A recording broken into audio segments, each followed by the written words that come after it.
Today I interview Hasani Walker about his experience in the animation industry. I'm Hasani Walker. I'm from Phoenix, Arizona. I am a sculptor, writer, animator. I do character design and puppet fabrication, and I guess whatever else I get curious about. Awesome. And you were a puppet sculptor, among other titles, on Guillermo del Toro's Pinocchio. What was your most challenging sculpt? Um, I think the most challenging one was probably whenever there were real characters. So a lot of the background characters, a lot of the kids in it, which was they said a lot of the kid sort of puppets, because it's when you have to do something fictional, you can just kind of make it up as you go along. When you get to the real people, you have to really get into a sense of realism that people are going to recognize when they see it. So realism's always a little tricky. Yeah, I hear that. Did you have a favorite character that you sculpted, and why was it your favorite? It's hard to pick out. I guess there's kind of three. The three marionettes that dancer Pinocchio. So yeah, I really enjoyed making those because they were wooden puppets. So I got to sculpt and try to make them look like wood. They were just very different from being realistic, and I was able to sculpt out right on the armature. So what you see in the film is completely my sculpt on it. If I were to pick a fun one out of those three, because the devil was the first one I did, and that one was I really love how he came out. Then it was Columbina, and I just like the two heads on her. But the Punsanello character is probably my favorite, mainly because the sketch of him looked so 2D, and they weren't sure how to do it, so they just kind of let me invent my own idea on how to do the mouth and nose on him, so they kind of overlapped each other, but didn't like block him from opening up his mouth. So I got to be a little creative on that one. What was it like to work with directors Guillermo del Toro and Mark Gustafson? It was a lot of fun. We didn't get to see Guillermo as much as possible just because of the pandemic. So a lot of his stuff was through just online Zoom meetings, but he did come to the studio and he was really friendly. So it was very easy to talk to him. And Mark Gustafson was also very friendly to talk to. He was there every day. And just working with people that had history in animation with Guillermo, who has, of course, all these amazing films. Mark Gustafson, who worked on I one of my favorites, The Return to Oz. So being able to work with someone that had that kind of background, it was it was at first awe-inspiring, and then it became like you were just kind of working with friends, and I really enjoyed that. You were also a sculptor on Adult Swim's The Shivering Truth. What are the differences between sculpting for television and film? On Shivering Truth, the difference is we had a lot less time, so they still wanted sort of a perfection to it, but there was a sense that we had to kind of move things much quicker, as fast as possible. So we couldn't really refine as much as we probably would have wanted. I did kind of enjoy that because it was just kind of nice to see how fast you can put a puppet together and get it out on stage as quickly as you could. So it's mainly just the speed and how you have to do it and what you have to look at and decide what you can't refine and what you're just going to have to move on and get on film as soon as possible. Such a quick turnaround. Do you enjoy like working on film or television more? Probably film, because it does. I did both. I did enjoy the how fast doing a TV show was, but I do enjoy the time it takes to put a film together and just the care that goes into it. Not that there's not care in a TV show, but just you have to like really make sure that everything is perfect when you're doing a film. And along with that, it felt like maybe just because it was a Guillermo del Toro film, but it just felt like there was more of an expectation of this thing that we were working on, where the shows I worked on are essentially just no one really knows what's being made. But when it came to the films, it's like, oh, like people want to know, like we're doing something. And it's just nice to know that you're working on this long, big thing that people are actually waiting for. When did you get into sculpting? What was your journey? I started sculpting at a very young age. I feel like it was at 5. My mom says earlier, but that's as far as I can remember as 5. Where essentially I was just given clay, and as a kid, I just kept playing with it, and I just never stopped. And I I guess like any kid, I just sculpted things that I liked. So there was a lot of Super Mario sort of characters and Tom and Jerry. And then as time went on, I just started sort of making up my own things while also sculpting characters that I enjoyed. And it wasn't until Night Before Christmas that I mean I knew that there was stop motion, but everything was going to CG. And then here comes Night Before Christmas, a full on stop motion feature, and seeing that like on screens, like oh wow, like okay, so I can still do this. Like I can make these characters move. And then after that, which I think was around 1995, the goal changed from just sculpting out characters to I want to animate these characters. And from then it started to grow into like trying to put a story to all these sculpts and something that I can actually film. So it's been a while. You're pitching a few major projects to large studios. How did you get this opportunity? That's something that I've been trying for a while, even before I was at a studio. If I found there was a way to pitch something to someone, I would go for it. And when I got to Leica, I immediately asked, well, how do I pitch something here? And I pitched the story to them. They rejected it immediately. And my thought was like, okay, okay, I'm going to look at what they want. I'm going to come right back. But before then, I was then at Shadow Machine. So then I started asking, well, how do I pitch the Shadow Machine? And started pitching to them. And from there, with Guillermo del Toro's Pinocchio, I had we were working with Netflix, and I went to a CTN Expo in California. I ran into someone at Netflix and mentioned that it was on Pinocchio. We had a conversation. She said, "If you have any ideas, just let me know." And I asked, like, "Are you serious about that? Because if so, I would love to talk to you." And she gave me her information. So then I contacted her. I said, "I have 3 ideas. I'd love to have a meeting, and I'd like to pitch these ideas to you." So we set up a meeting, pitched the ideas. They rejected all of them. And then about 2 or 3 months later, I sent an email. I said, I got 3 more ideas. Let's do this again. And I kept doing that until she said, like, well, your ideas, they're very cerebral, kind of like not just for kids, like adults could enjoy these too. Do you want to talk to more of our feature animation team? It's like, all right, then I'll pitch to them. So I was pitching to her. I was pitching to feature. And there was another thing. I would pitch 3. If they rejected them, then a few months later, I'd come back and pitch again. And I just kept doing that until they said, we like your ideas, but we wish you had like a team behind this idea. So they asked what I like an agent to help me with this. And of course I said, sure. So they put me up for an agent team. The agent team looked at my ideas like, okay, you have a lot of ideas. Would you like a manager team also to help organize all this? Like, definitely. So then I got an agent and a manager team. And from there, I've now been pitching to numerous studios. It used to be just wherever I'm working at, but now with the team, they've set me up so that I can actually have meetings with places like Sony, places like DreamWorks, and just like pitch to them. And we haven't had the story land yet, but I'm being persistent, and so far the reactions to the ideas has been good. So hopefully we just need to find one person to just kind of, I guess, let me in, let me tell the story, and then hopefully I can get all my stories out there. Yeah. But yeah, so it's been a journey, and I'm still going. Awesome. Awesome. A lot of your short films involve an element of horror. Is this your favorite genre? What do you like about it? It was actually, I really avoided horror for a while, but then I kept telling stories that had a horror aspect to them, but I thought of them as dramas. So when people said I'm making horror, I was like, well, I just felt like I was making a human experience in a drama story. But that's where I was like, hey, I guess I am making, not only making horror, but I was like, I guess I'm actually like a huge fan of horror. Mm-hmm. So I had to settle into that.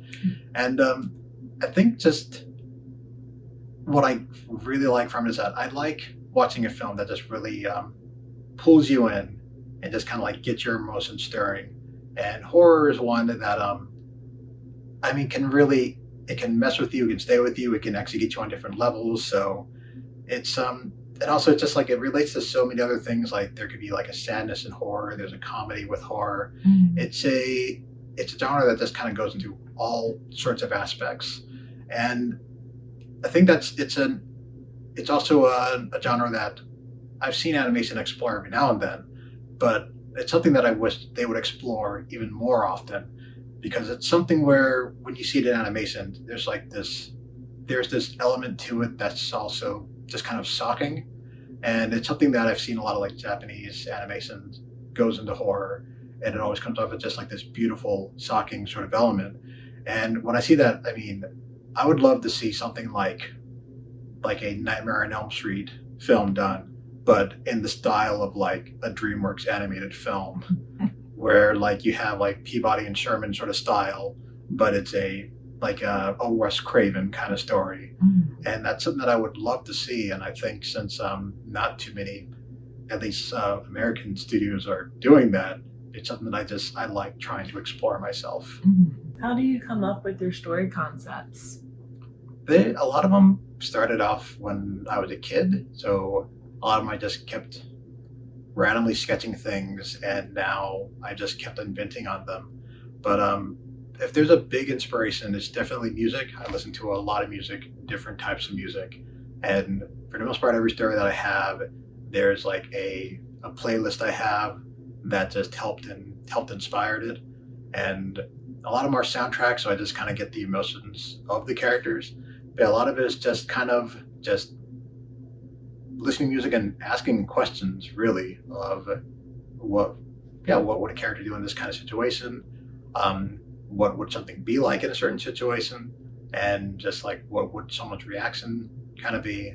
And that's more or less where they mainly start. It's just trying to get, once I have an idea, then it's more or less just trying to write to try and get to how this character would react to a certain scenario. Sounds very character driven. Yeah, I try. Yeah, that's probably my favorite part. You made some stop motion puppet fan art for Wednesday Addams and American McGee's Alice. Tell us a little about why you were drawn to create these characters. They definitely stuck with me when I first saw them.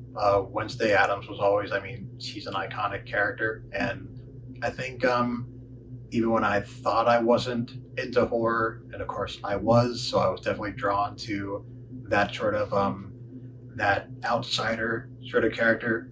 And it's the same reason why I watched Daria on MTV as a kid. That's the reason I watched Wednesday, just these people that just felt like they were separate from everyone else, but that wasn't a problem. They were proud of being that way. And when you're a kid that's just into art and animation, going to school and all you do is just draw, you basically get into that kind of situation, and it was just something to identify with. And as for Alice stuck with me kind of in the same way. It was sort of I remember the first time I heard about that character, a friend came up to me in school and was like, "Have you seen? There's like this game cover of an Alice holding a knife." And I'm like, "What? I haven't heard of this," so I had to find it. And when I did, I mean, I enjoyed the character design, but then this goes into the whole character driven stories that I love. There was so much lore to her. Where I got the game, there was like this psychology book of her in the game. Going online, you can find all this history of her character, and there was just so much background. I was just drawn to just how much they actually put into this character to make her seem more alive. And yeah, ever since then, like anytime I hear there's any kind of thing about American McGee's Alice, I always try to see like what have they added to this character development of this story. I want to circle back to your time on Pinocchio. Among being a puppet sculptor and generalist fabricator, you were also in the puppet hospital. Could you describe what this role entails on a day-to-day basis? It's an on-call role. It's one that a lot of people apparently don't like, but I really enjoyed it. So essentially, you have a case of tools to repair a puppet, and every now and then you'll get a call. You have to run up on stage, and you'll find that the animators have. I don't want to say the animators broke the puppet. The puppet wears down, so it's not like the animators are trying to break the puppets, but but yeah, the puppets do break. So then you have to basically go in there and try not to move the puppet, but you have to go in and fix whatever problem is on them so that they can continue the shot. If it's too hard, or I mean something that's too damaged, you can ask to take the puppet off the stage. But for the most part, you try to fix the puppet while it's on stage, and a lot of that is just like seaming up something on the face when silicone rips, or taking out an eye and putting a new one if it's too scratched up, or just tightening up a joint. So yeah, they just move better. What was one of the most challenging repairs you've had in the puppet hospital? Oh, there's I definitely remember. There's a few that were kind of fun, but the most challenging one is definitely there's a scene in Pinocchio where Pinocchio he's swimming in the dogfish's mouth, and he's kind of going up a waterfall. Mm-hmm. And the way that scene was set up, they had the puppet, and the puppet was right up against a green screen. And as they were like he was like facing the green screen. So as he's swimming up, his shoulder became loose. So I had to go in and tighten it, but I couldn't move the puppet. And the way that you have to repair that, you have to take off the chest and then go in and tighten from the front.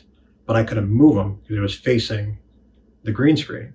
So I had to go in and slowly take off the chest plate, and then take a mirror, like a small mirror, because a big one couldn't fit, and hold up a mirror and then get in there and try to tighten up his shoulder while not moving the puppet. Mm. And it took a while. It was a little bit of I guess like just like an act to just trying to get my arms into there. But I'm glad that I didn't have to ask to take the puppet off the set, that I actually got it tightened. What kind of work did you create as a puppet fabricator? As a fabricator, I did a lot of the background bodies of the characters. So actually, there's a few things. So basically, they had foam bodies that I'd create, and I would cast silicone parts for the characters also. So I'd cast up hands, I'd cast up feet, arms. I would sometimes do armature stuff, but not like on the bodies. That was mainly in the head. So I would actually build the mechanics that went into the heads of the puppets, because the puppets, they're fairly sophisticated. So there's like a hinge for the jaw, wires in the mouths, sometimes wire in the eyebrows. So that was something that I'd have to go in and build the skull for the head, put in the wires, build the joints for that, and then build the skins and make sure the skins looked good on the puppets. Mm-hmm. So a lot of it is basically building each character from scratch, and I got to learn each step. So that was basically just building the full-on puppet. What was your journey to land your first gig in the animation industry? It was definitely wild. This is something that I wanted to do. I guess actually even before Nightmare Before Christmas, I wanted to get into like hand-drawn animation. And I guess ever since I was sculpting, animation was basically always the goal that I wanted to get into. And I constantly kept trying to get into it, constantly getting blocked. There was a while, it was basically years when I probably should have even like given up for a while. And it wasn't until after actually I went to art schools. Even after art schools, the only jobs I could find were like basically customer service kind of things. So things like Fry's Electronics, working at Sears. And it was while I was working at a medical place, and I was still trying to get into animation. I was still going to expos whenever I could. I was still working on my portfolio. That's when I finally got a call from Leica that basically there was like a position. At first it was an animator position, but then they said like, well, your work may be a little too green. So they asked if I wanted to get into an RP department. And I basically jumped at the chance, although when I was called, I got a call from Leica, and then I got a call from Sony. So it was like two different places that were a possibility. Leica was hiring in August, so I would start in August, and Sony said like, oh, maybe like around January. And I thought like, well, I want to get into this, so if Leica's hiring in August, then I'm probably more geared towards stop motion. And I thought, oh, well, yeah, I'll go to Leica. So I went to Leica. I stayed in contact with Sony. It was some months later, while I was at Leica, that I asked Sony what they were working on when they contacted me, and they said like, we had a few animation things going on. At that moment, we were kind of gearing up for this animated Spider-Man film.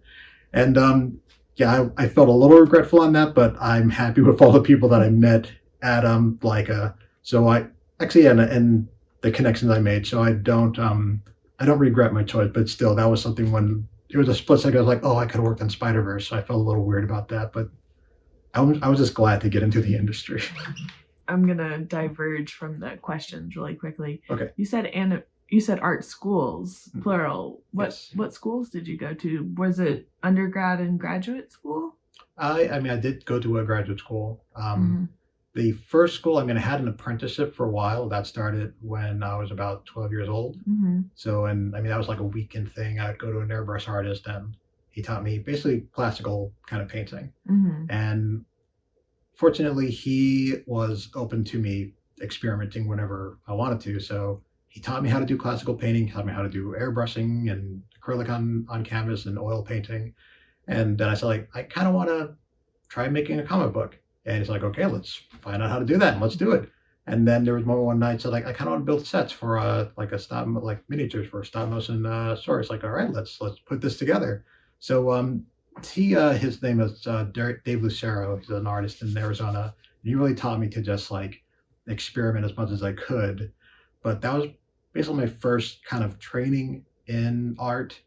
After that, I went to the Art Institute of Phoenix, which I went once before and then I dropped out because I wasn't really learning anything from there.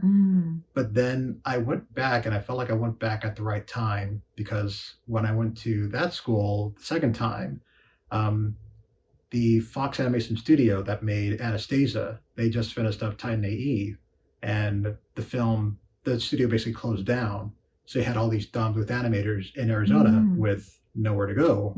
So they taught at the Art Institute of Phoenix. Wow. So I attended the Art Institute of Phoenix and I got to learn traditional animation from Don Bluth animators.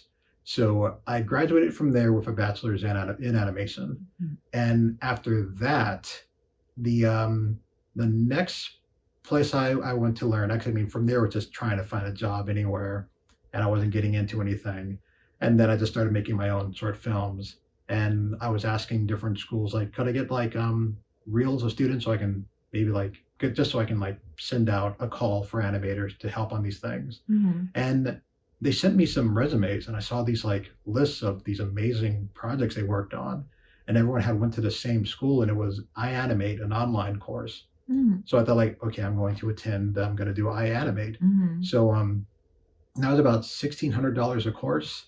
And when it came to anything in animation, I definitely spent the money on it. So I thought, like, $1,600 a course, I need to do this. So I attended the courses, and that was amazing. You actually learn from Disney animators, like currently working Disney animators, DreamWorks animators that do these courses. So I started learning CG animation from them. And I did about 4 courses through them before I got the call from Leica to basically get into animation. But even after that, I'm still trying to learn as much as I can. Yeah. Yeah. And then I think we've already covered this, but I'll ask it anyway. Your first industry job was RPQA, which stands for Rapid Prototype Quality Assurance. Yes. What does this job entail? It's essentially you sand the faces of the replacement faces, which that was when I was told that the animation thing, I was too green for animation. They sort of said, like, oh, like, you can be an RPQA, and I researched what that was. I asked a few people, and I was told that they call it the sandbox because all you basically do is like you just sand tiny faces every day, and it's like so many thousands of faces. You just get a tray of them, and I mean, you learn how to process a 3D printed object. So we get the 3D printed material. We'd have to spray off all this gunk from them, and then we'd have to clean them. Scoop out all this kind of stuff. Someone said that it was like basically picking boogers out of characters' noses, which it felt like that. And then from there, you have to go in and do a wet sanding on every single face until it was smooth and ready for film. So, and along with that, I did some R&D stuff on that also. So sometimes they'd come in and ask, like, does anyone want to like try and process this 3D printed object just for a set to see if it works? And I would jump at it because I just kind of wanted to just be involved in animation as much as possible. And it was a job that people said was like the low tier job there, but I was just glad to be at a studio for the first time, so I jumped at anything that they gave me. Yeah. What's the stop motion community like in Portland? It's I guess it's kind of a small community, but it's a very friendly community, and everyone everyone kind of knows each other. It's yeah, I guess we all kind of look out for each other. I mean, this is all my experience, but yeah, like we all like kind of look out for each other, and it's a dedicated bunch. And the I guess the most interesting thing is when I meet people in stop motion, a lot of them their history is definitely not from stop motion. They kind of came from different places, so they came from like theater stage work, some just like machinist, and yeah, like metal workers that just found that they can use their skills to just make these tiny things for films. But yeah, there's like it's a very like just craftsman sort of environment, and a very I mean, it feels a lot like when I was an apprentice as a kid, and the studio I worked at, we had just a bunch of different artists in the studio. So there were people that they did classical kind of paintings. There were people that just like they found. Actually, there was one guy that found stuff on the road, and he would kind of make giant sculptures with it. There were sketch artists. There was just a lot of different people, and that's kind of what it feels like with these stop motion artists in Oregon. It's just a commune of a lot of artists from different backgrounds. What are some of the differences and similarities to the stop motion animation studios you've worked for? Other than the people that I meet there, since it's a small community, and yeah, we yeah, you just it's a lot of like just reunions in every place. Mhm. But the main difference, because I mainly worked at, actually, I guess technically three. So Mhm. I worked at Leica Studios, Shadow Machine, and I worked at I forget what they're called exactly, but they make the stick-bot toys. So Oh they yeah, do, yeah, they yeah, do stop motion things there. But yeah, yeah. yeah, but that one was more of the stick-bot thing was more of an at-home sort of thing. So I would Mhm. just pop into the studio and pick up basically a bag of toys to animate. Mhm. So it was fun getting like a bag of toys. But otherwise, the I guess the more major studios, the difference with Leica and Shadow Machine, Leica was very secretive about everything that we had going on there. So it was kind of interesting. But yeah, like you would work on something and you weren't allowed to tell anyone about it. But along with that, we didn't do tours, so people wouldn't come through. It was very like they didn't want people to know that the building was even there. Whereas at Shadow Machine, they they wanted people to know what we were doing. It was really fun to be working at the desk and just like you find like, okay, we're gonna have a tour. There's this director's coming through, this company's coming through. We're gonna show them all around, and we're gonna like show them what you're doing because we want them to know what you're doing.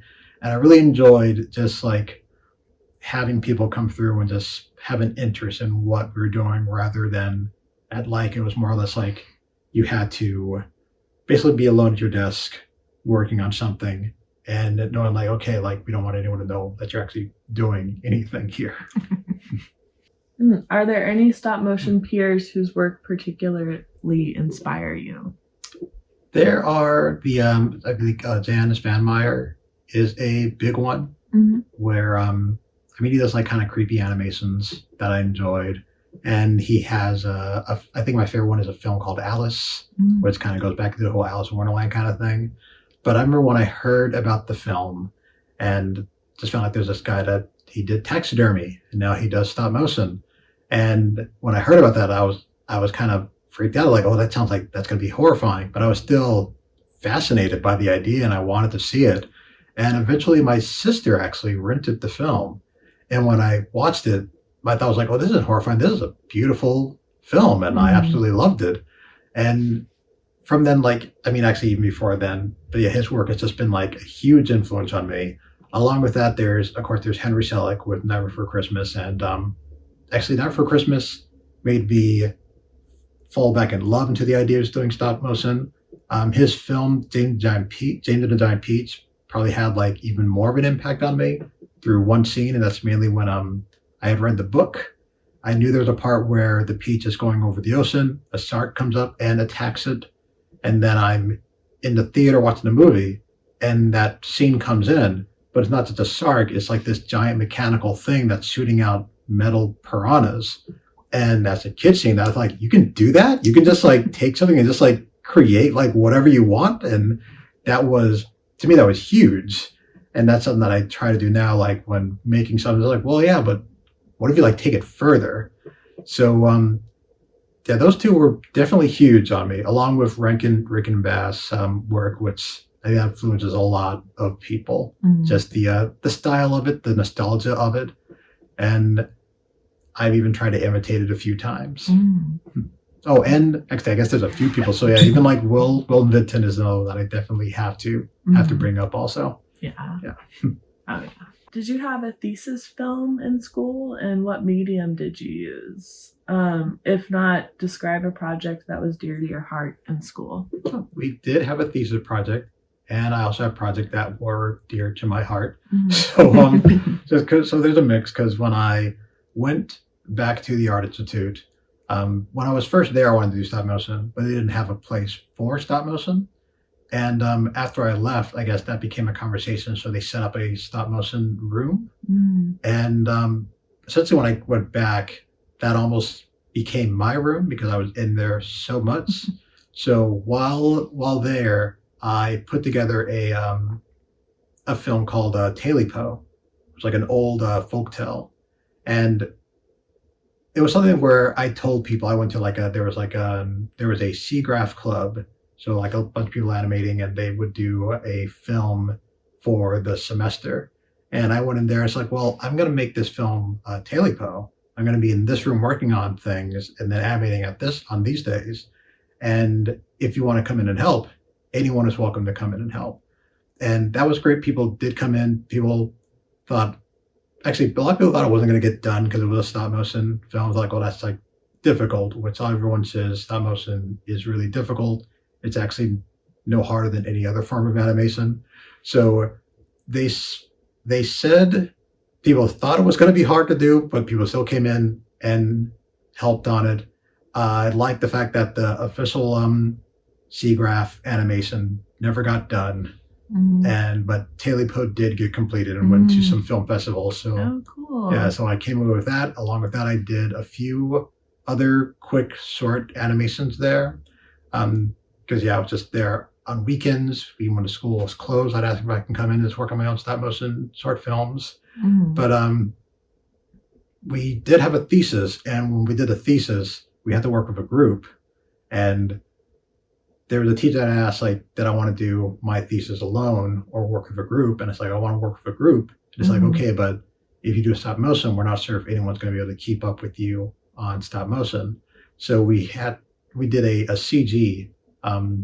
We did a CG short film, which you can still see online. It's under, I think we called ourselves Mega Jam Films, which we just went to a name generator that just like threw different names together. Yeah. But yeah, you can still see it online. And it's I didn't direct it. Basically, I did animation and modeling on it. And that was, it was nice to do because I actually went to the Art Institute. I had done stop motion, but I went to the Art Institute, kind of wanted to learn more on CG and traditional animation. So it was nice to do a thesis film that was like a fully CG film. Do you recommend the school that you went to for other people to go to get into the stop motion industry? When it comes to the Art Institute, I don't think the Art Institute exists anymore because a lot of I think it was kind of a paper mill sort of school, which when I first went there, it was pretty basically like that. When I went there the second time, I think I just got lucky because of the whole Don Bluth studio sort of thing. So I guess I wouldn't recommend that because I don't think it would be very lucky. And along with that, I don't think it's around anymore. But the iAnimate courses, I would absolutely recommend that, even though they do only do CG animated films or CG animated courses. The thing is, CG and stop motion, they actually sort of work together well enough. Like if you can do good stop motion, it's actually very easy for you to go into CG animation. And if you do CG animation, as long as you can kind of get your head around working with the puppet outside of the computer, you can move the puppet. And I actually feel like if you know one, it definitely does benefit the other. So I would recommend doing a course in I animate. Just like, I mean, even just like a few, like one or two courses. And along with that, the people that you meet there is also a benefit because the person that I met, he was a DreamWorks animator, and just talking to him about his experiences and still having a connection to just be able to contact him. And along with that, he also gave me a tour of DreamWorks Studios, so that was great also. Yeah. So yeah, so I would recommend it not just to learn the how they do animation on a in a feature studio, but also just the connections that you make. Your personal work traverses a lot of fields like comics, stop motion, and CG. How did those how do these different mediums influence each other? You kind of just answered that. Is there anything else you want to expand on with that, or should we move on? I guess in terms of like how I guess they all sort of influence each other, it all does come down also to just like character development and telling a good character story. So when it comes to doing the stop motion or in sculpting, a lot of that is, I mean, it's nice having just something physical to work with. And when you have, when you can really get your mind around a physical puppet, a physical 3D puppet, it's really easy to get your mind around a physical puppet in the computer because it's along basically the same kind of thing. Although the way the animation works, once you get down to it, I mean, it does come to being almost like a slightly sort of easier button when it's in CG, only because you actually get splining. But yeah, that gets all sort of technical. But they do complement each other. But as for the comics, that really helps me more in a storytelling aspect on everything. Because the comics are more. I think every comic I've actually posted has always been an exercise in storytelling. They are stories that I never wrote a script for. I didn't really plan. It's more or less I just would post a 10-page comic, and then I'd see if I could come up with another part of the story the next day. So it was more or less like, okay, I just need to like really get this together and see if it actually makes sense and see if I can do it. And it just became just something that sort of helped my storytelling skills. That would be so scary to like put out 10 pages and then be like, what's gonna happen now? Oh, it was. Toby tested me on that a lot. Really? Yeah, he would ask me like, "Oh, what's going to happen? Like, what happens to Doris tomorrow?" And I'd say like, "I don't know. I need to find out also when I get home." Oh my god, that's so challenging. Yeah. What needs to change in the stop motion industry? And do you have any ideas on how to facilitate these changes? I think right now there's been a real push to try to make stop motion look as realistic as it can, along with trying to make it compete with CG by making it look as clean as it can. And I think it kind of needs to go back to just looking handmade and just looking like something that has been built. And when I'm saying that, I mean, I'm not saying like it needs to go all the way back to like Rankin Bass sort of style. But when you look at Night Before Christmas and you see the mayor in Night Before Christmas, you can see the lines of the replacement faces. You can see the clown with the tearaway face, which they use the aspect of how they animate his face as a character for him. But you can like see how these characters move and the things that come apart to put them together. And that's an aspect that I think keeps getting lost in animation, where you look at a Leica film and now it's to the point where even on the film I worked on, Missing Link, when you look at the characters, we had you would slide the eyelids, you had replacement faces. But if you look at the film, you notice that they clean up those areas so that you don't see where the face comes off. The eyelids are now connected to each other. So it's definitely sort of gearing more towards a question of why isn't it just CG if you're going to go to that sort of aspect. And yeah, that's something that I would love to do a stop motion film, kind of bring it back to that. Along with that, there's such an emphasis on doing replacement faces now that I think it definitely should be scaled back, because on a Missing Link we were like doing, I mean, every scene needed to have a face kit for it. And when you have something like Never Before Christmas, Sally having, I forget how many faces she had, but I don't even think it went into the hundreds, but she's still an expressive character. So you don't need like a mountain of faces to tell the story. Yeah. And that's something that I think stop motion, I think it would be great if it just went back to feeling like stop motion, like really getting that identity back. What advice do you have for those trying to get into the industry? Definitely keep on, I guess, keep on trying to get, I feels weird to say just keep on trying to get into it. That's definitely what you're doing. Yeah, I think the main advice is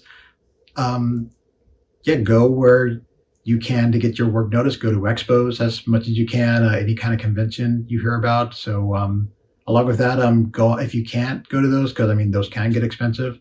Go online, find animators that work at different studios, follow them, take a look at their work, and make sure that you post your work and just see if you can get advice from them. Ask questions, ask them for advice, because that may seem intimidating, but I mean they are open to giving advice.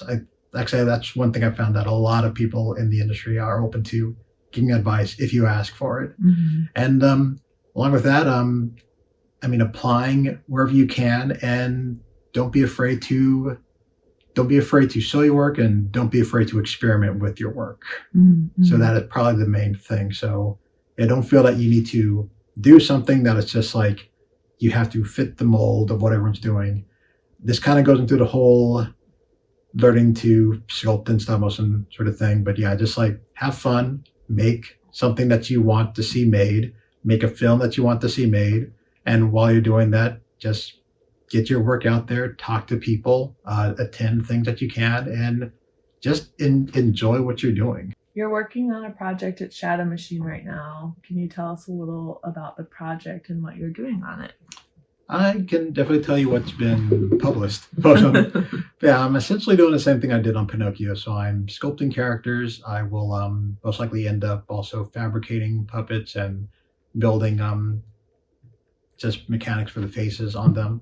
So it's that it was actually announced on Deadline. It's called In the Know. So it's a show by Mike Judge and Jack Woods, who was on The Office, and it's essentially sort of an NPR style comedy. So, and I know there's more to it, but that's as much as I remember was in the article. So I don't know if I can say anything more on that. But yeah, it's a stop motion comedy. Last two questions. They're like very related. What's the best advice you've ever received? The best advice? I've received a lot of advice. Because I think actually, yeah, there's two that really come to mind. One actually came from Don Bluth, who I met at the Art Institute, and talking to him about like getting into film. And I said, like, I work on these projects, but it's hard to kind of get these together and to find people to help me on these things. And he told me the one person who should never give up on your project is yourself. So that's something that I kind of hold to myself. Like when I'm working on anything, it's difficult. Like, well, like I need to be the person that believes in this. Otherwise, why am I doing it? And another part of advice was more like a question that actually came from my art mentor, Dave Lucero, where I would come up with ideas for films and books, and I would just kind of jot down the idea. And there was one day where I said, I'd probably have to wait for like someone like Spielberg or something, like if I'm lucky enough for them to come along and to make this thing for me. And he said, like, why would you wait for them? Why don't you just make it yourself? And that probably started off my goal of like, well, yeah, like, why don't I do that? And that really brought him probably a sense of just independence on just kind of getting my own ideas going. And probably why to this day, if I have an idea, I kind of just go for it. And what's the worst advice you've ever received? The worst advice, God, I think that there was something, God, it's kind of hard to say. I do know, I think the one thing that comes to mind came from a teacher, actually, in high school, where because I liked experimenting, I liked just doing anything that came to mind. And there was one year where I decided I wanted to build a robot, just like any kind of robot part. I just wanted to build something that was like a remote control, like a hand or something. And the teacher I talked to, like he was like the computer teacher, and he essentially told me, when I told him what I wanted to do, he told me like, well, no, that's. He basically told me it was impossible to do, and it felt like it was kind of sort of like a giving up kind of thing. And I basically learned that when people tell you something is impossible to do, that's just because they don't know how to do it. Mm-hmm. Because I kept going. I did eventually build like a robot hand kind of thing with the help of my art mentor. So so that that goal was achieved. But yeah, that was probably. I mean, that's the first time I could think that someone kind of told me like, well, no, you can't do it, and it was almost like a give up kind of thing. And that just seems like that's like should be an impossible thought. I think of just like, oh, just like don't do that. You're not going to find out how. Like, why not just keep on going and just figure it out? Do you want to talk about the My Bedroom Door stop motion series? Yeah. Okay. I don't have any specific questions about it. I watched it and thought it was really cool. Oh, thanks. It looked like a mix between like a stop motion character and like illustrated backgrounds. Was that the case? Yeah. Yeah. That's cool. And what was the reason behind doing that? A lot of it just to try to keep it efficient because I don't really have a huge stop motion table. It's all being done on just a 2 foot by 2 foot table. So that in a 1 bedroom apartment, I don't have room for storing sets. So there was parts of a set that I did make, which was I made a few bedroom walls, a thing for a kitchen and a living room, and then that started to stack up. So eventually I got to the point like, well, I can't keep building these things. So I thought like, well, I could just put up a green screen and then I'll just have to like try and do a Photoshop background in it because I still wanted to keep it stop motion if I could. Yeah. So that sort of became the style. And now that's kind of probably going to keep going into that because I am trying to make more episodes. And I think that's just became an easier way rather than having to gather a ton of stuff and not being able to store it. So you are still working on this one? I am. It has been many years. There is a conclusion. I still get people asking, when's the next episode coming? I can say that there were different attempts to try and get more episodes going. I think one fault I had the first time I tried to get it going again was I had worked at stop motion feature films. So I went from just like, oh, just make this thing, whatever, like wire puppets, like this is great, to working on a feature and having these ball and socket armatures available to me, which made like, hey, maybe I can do the film like that, which has proved to be not the best idea for a web series because that became too expensive. I don't have the tools for soldering in my apartment, so if I wasn't at a studio, then there was no way to do that.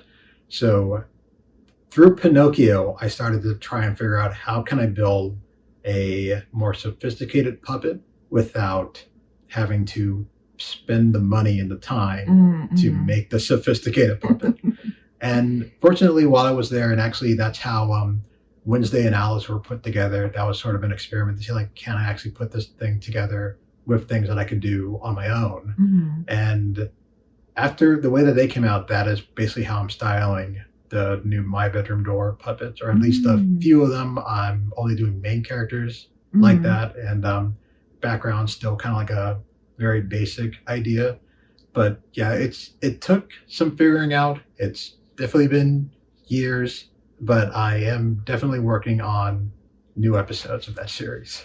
And that character is made out of clay, right? In the series, yes. Yeah. Actually, yeah, they were all made out of clay. The heads became just like a Sculpey after a while. And I think in a few they actually became cast in resin. All right. Yeah, and you can kind of see there's like some episodes where the character's eyes are a little more glossy because it's definitely like it's a more polished material that I started using. In between when the last episode aired and me trying to get it going, I went as far as having commissioning from, I think it may have even been from McKinnon and Saunders, where I sent a message and asked them like, could you make feet the size of these puppets? And I got 4 pairs of armature feet that would fit them.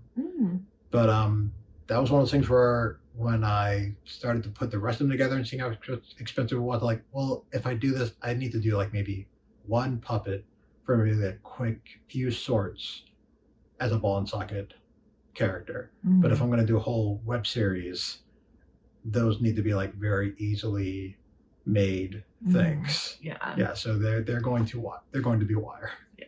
What year did you do the Krampus short film, The Christmas Visitor? That was, I think it was around 2019, something like that. That sounds about right. And what was your inspiration for that short? Definitely Rankin Bass animated films. Yeah. And I don't think there was one that had a Krampus character in it. And I really wanted to see, and this was another thing that goes to the story of asking questions. I wanted to see if you could have that Rankin Bass style with a puppet that moved more like Nightmare Before Christmas style. So having characters that are all moving on twos, and then having another character that moves only on ones. Which I mean, that was more of an ask for the animators that I had working on it, but they definitely pulled it through. That's cool. So so the performance kind of comes out a little bit different on ones and twos. Okay. Yeah. Ones are smoother. Yes. And twos are choppier. Yeah. So Krampus was on ones? Yes. Okay. Yeah, so Krampus comes in, if you watch a movie, he is like a much smoother, like he could be a Nightmare Before Christmas moving character. Yeah. Whereas all the Rankin Bass style puppets, all the other ones are definitely they're on twos. I think sometimes they're on threes, but yeah, they have more of you can see the sort of the jerkiness of them. What was the reason for that? That's a really cool concept to like differentiate like the two different kinds of like characters, but was like expand on that for me a little bit. Like what was the reasoning behind that? One thing, I mean, I do like combining styles. When it came to that one, Rankin Bass has like such a charm to it. So the idea of introducing a monster that seemed more like a very recent sort of a monster just seemed like such an interesting idea to me. So yeah, like I wanted the Rankin Bass puppets to keep the charm, to keep the motion that you associate with them, and then have the monster Krampus show up and be almost like when you see like in RoboCop and films where they have a stop motion character in it, and it is a little bit more of there's definitely like the closer you get to ones, the more uncanny it looks, and I really wanted that uncanniness to come through when you see the Krampus sort of comes in. So you're just used to this kind of very playful style, and then here comes this definite horror element, and you can see like there's something off on this character. You had a lot of people like kind of jump in and help out with this short film. Yes. Was this one of your more ambitious films? It definitely was, because even on the whole Haley Poe thing, that was just me in a room, and every now and then another student in school could come in and help on it, and I was just kind of figuring out as I went along. Krampus there was a lot more planning to it. Along with that, sets had to be taken apart easily because we had to move them between two animators' houses, and along with that, there were shots that with lighting that we had to figure out. So there's like a part when the Krampus goes up the stairs and you see the lights flicker, and there's like a stream of light that goes off one by one. And Gavin Brown had to figure out how to get these strings of light so that they would flicker in one section rather than the whole thing going off. So it was the first time of like really planning a film to basically play out exactly the way that I want to, and having like such a large group of people, along with having people work with puppets that I built, because on Haley Poe I was the main animator on that one. There was another person. She built as a dog in the film. She built the dog puppet, so she animated the dog puppet. And I was always afraid of having someone animate a puppet that I built, just because I always thought that it would be terrible, and they would tell me like this puppet is like the worst thing they ever worked with. So Krampus, I felt more confident because I had other people helping build these characters that I drew up. So yeah, it felt it was far bigger. There's a lot more people helping out, a lot more trust, and I love how it came together. So yeah, so far at this moment, it was the most ambitious one. it won something at a film festival, right? It did. It won for I think best animated horror at there was a Krampus Fest. Cool. That's awesome. That must have felt good. It did. Yeah. I still have the award, which is it's a small statue with two horns. Oh, cool. Yeah. Tell us about Wednesday. Oh yes, Wednesday. She was actually I guess he was my second sort of this experimental puppet.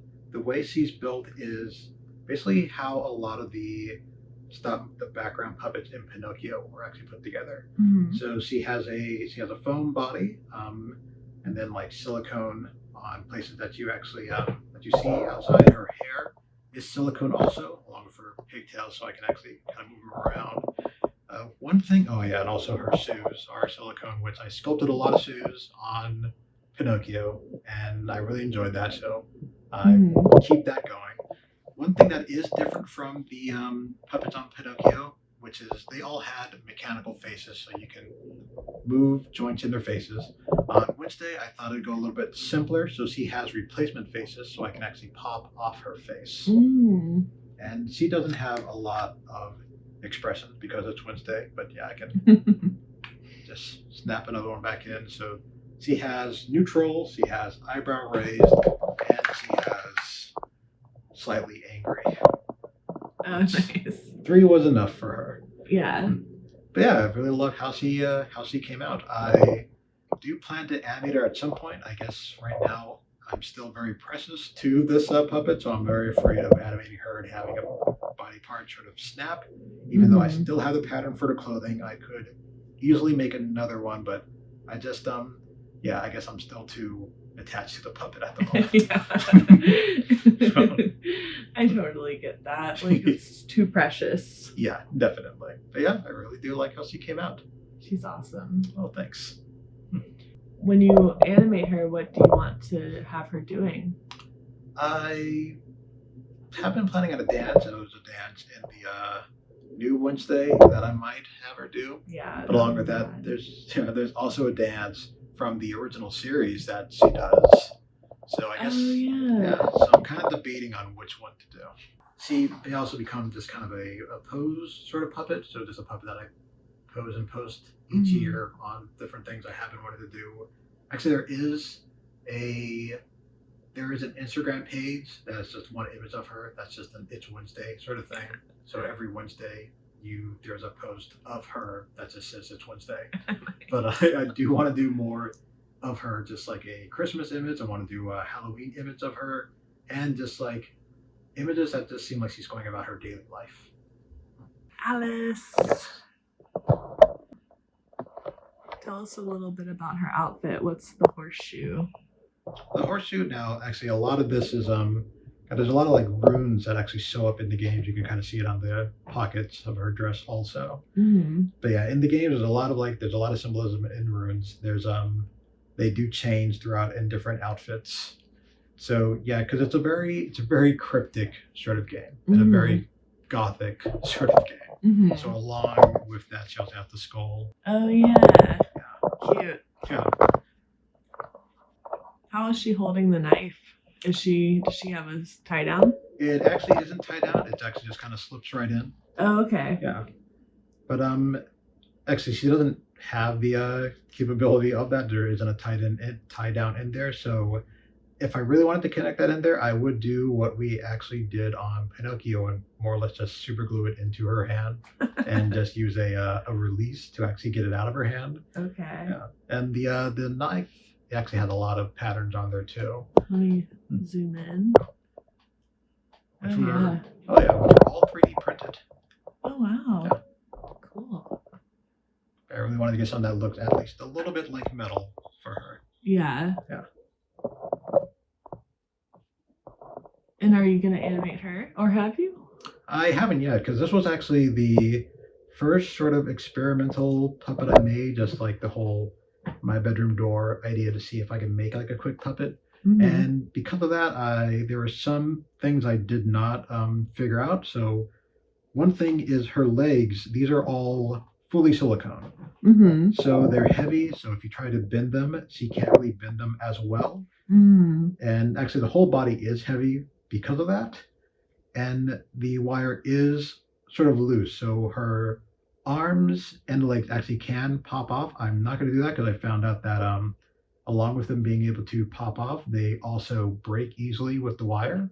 So yeah, so animating her would definitely be sort of a risk. So she'll break easily, unlike the Wednesday puppet, who everything, every wire, every like arm, and yeah, all of her arms and her feet, those are all last onto her. So it's just like string and tying them on as tight as possible. So they will not snap as easily as Alice will. But yeah, Alice is a very fragile puppet, so she's more for posing. Yeah. Oh yeah, and once again, the shoes, which I love making the shoes, and she has some very detailed Gothic ones.